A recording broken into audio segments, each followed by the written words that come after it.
Good morning, guys. I am back today with my morning coffee and a list of 5 designer bags that I want to talk to you guys about. So these are bags that I wanted desperately at some point last year, sometimes for weeks, sometimes for months, but I actually ended up not purchasing them, and I'm gonna tell you why. The first bag I want to talk about is pretty much like the most recent one that I had to resist, and it is from the Chanel Cruise collection. It's the metallic flat bag that comes with that star-shaped charm. So I have so many reasons why I didn't end up with this. So I fell in love with this bag from the runway back in May, and I was so dead set on the silver one. At the time, I was looking to add some kind of like a silver metallic bag to my collection, which is probably why you're going to see a lot more of those in this video. And I wasn't just looking for any silver bags. I wanted something that almost looked like a mirror, you know, like those mirrored effect, like silver metallic. That's what I love. And this bag was exactly that. So I was so excited. I really wanted to get it. I was kind of like preparing myself for the next like 6 or 7 months or so until the collection actually dropped. And then November comes around, and right before I had to go into the boutique for my appointment, I started seeing all these like personal shoppers mostly post pretty much every single piece from the collection. And instead of being super excited over it, I was starting to get a little tired of everything. It just felt like there was like a logo on every single thing you can possibly think of. In the past few times I've been in the Chanel boutique, I was always kind of underwhelmed like by the overall quality, especially the bags, even the shoes, like they were just something missing. Then on top of that, I was starting to like get bombarded with like all these like pictures of every single piece from the collection. And this also meant that I got to see more like up close, like detailed pictures of the bag that I thought I wanted for the past like 6 months. I didn't realize how rounded the corners were like on the flap. So the overall bag looked very much, I don't know, it was giving like a little kid's like school backpack kind of thing. And also that star-shaped charm, I was never a fan of it. I think it looks better that it has a logo on it instead of saying like Chanel. And even if I did get the bag, I was going to like take the charm off anyway, so it was kind of like pointless. I didn't like the fact that it like came with it, because that probably came with like additional like $2,000 on the bag or even more. And that star-shaped charm to me seemed a little bit too juvenile almost. The overall bag was just a little too cutesy for me, and I wasn't really looking for something like that. So even though I did get a chance to buy that bag, I had to say no. And honestly, like I've never looked twice since then. Like I think that was the right decision for me, but I still think it looks good on other people, and especially if you're like a collector, I think it's a really cute piece to add, but not for me. The second bag I want to talk about is the Goyard Anjou tote in the navy. So this was the tote bag that was going to be my next travel tote, and I wanted this for months. I mean, I could have just gone to my local boutique here and just bought it, but because I knew I was going to Italy for my birthday, I just wanted to wait. It was gonna be like a birthday gift to myself anyway, so I would just like waited,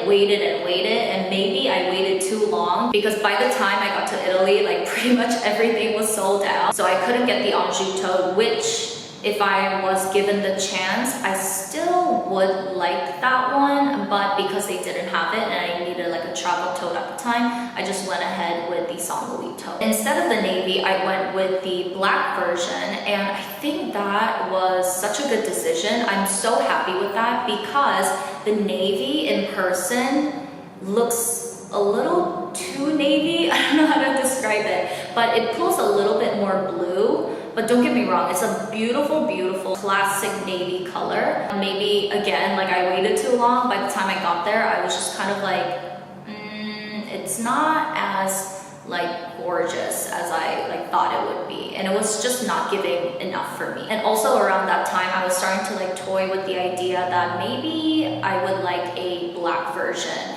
or like a black piece from Goyard. I think a black one always looks very timeless, almost mature in a way. Every time I see someone with like a black Goyard piece, it gives off that vibe, at least to me. So even though I didn't get the navy one, I am so happy with the black one. I've been traveling with it ever since. I love that bag, and it's still holding up pretty well. And my main concern was that the tote bag was a little too thin, because it's just a canvas leather, and compared to the Anjou tote, which is lined, this one isn't. So I was worried that the Saint Louis would be a little too thin, but I think having the bag organizer also helps. And I love the GM size. It is so huge. It fits pretty much everything, so I've been loving that one. The third bag I want to talk about is the Fendi Peekaboo in Stingray. So I think this was the first bag that I fell in love with in 2023. Up until that point, I wasn't aware that you could make a bag with stingray leather, skin, like whatever you want to call it. And you guys know I love my exotic pieces from Fendi, so when I saw that they were offering this stingray one, I mean, first of all, it looks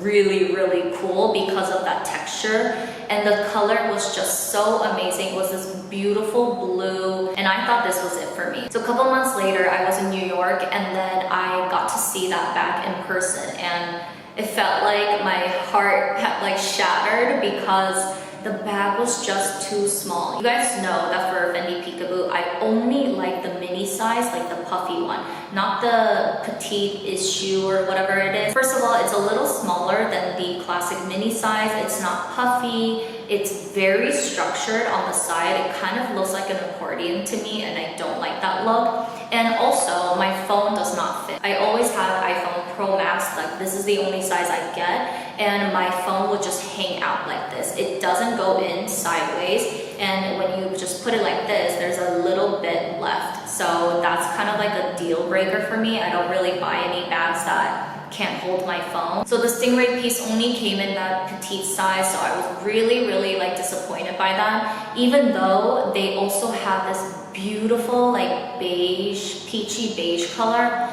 Oh my gosh, that was beautiful. But size wasn't the only issue. When I finally got to see it, I was able to see like how the bag was pretty much like made. And when I touched the bag, I honestly didn't realize how tough the skin is. So when you see where the buckle is, you can kind of see like the unevenness of the pressed leather. I'm not sure how to describe this, but after seeing that in person, I can kind of pinpoint it even on like the pictures on the website as well. I'm sure it's a very hard wearing bag, but you can see where they have to clamp down the hardware. It looks very squished, and then it kind of pans out a little bit on the side. So it doesn't create like a very seamless look. The bag looks almost uneven and just kind of crooked. So I was already kind of turned off by the size to begin with, but after seeing that, I was like, yeah, no, this isn't happening for me. But since then, they seem to have added a bunch of new colors, and they all look so good. Stingray in general just looks really, really cool to me because it's very uncommon to begin with, and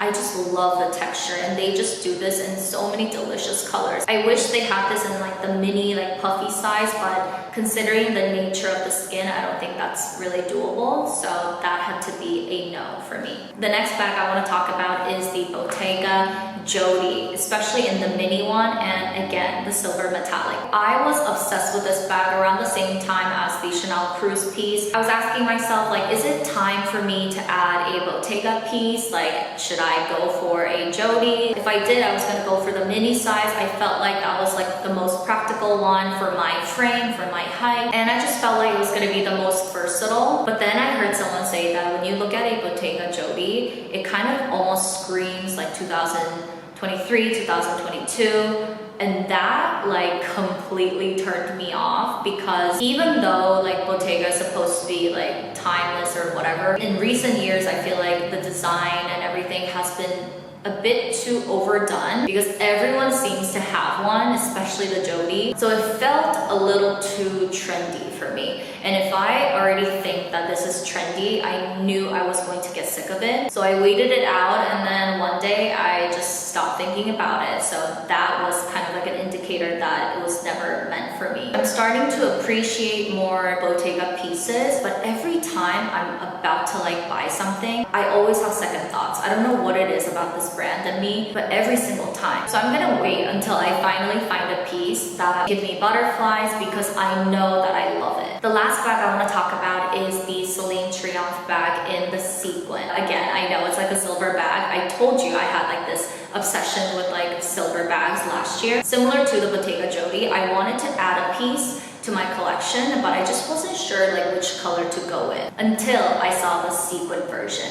I thought it looked so good, especially like for a dinner moment, like at nighttime. And it had that Triumph logo in gold sequins. So it was kind of shouty and loud, but at the same time a little maybe subtle is not the right word, but kind of unexpected. So again, I waited until I got to Italy, but maybe luckily they were all out of it. They didn't have it in the stores. I couldn't even order it online. So I kind of took it as a sign that it wasn't meant for me. And surprisingly, I was able to just let go of it really, really easily. So that also was another sign that I wasn't like totally in love with, because if I knew I needed it in my life, I would have reacted a little bit differently, but I was able to let it go very easily. I think I prioritized other things over this bag, so it's kind of like, oh well. But in hindsight, I feel like it's such a trendy piece, similar to the Bottega Jodi. I feel like we've seen too much of it, but I still think the best one for this bag is the black one. The smooth leather, I think it looks so good. It's such a chic, like elegant but cool girl kind of vibe. I still love that bag in black, but not enough to kind of take the plunge and actually get it myself.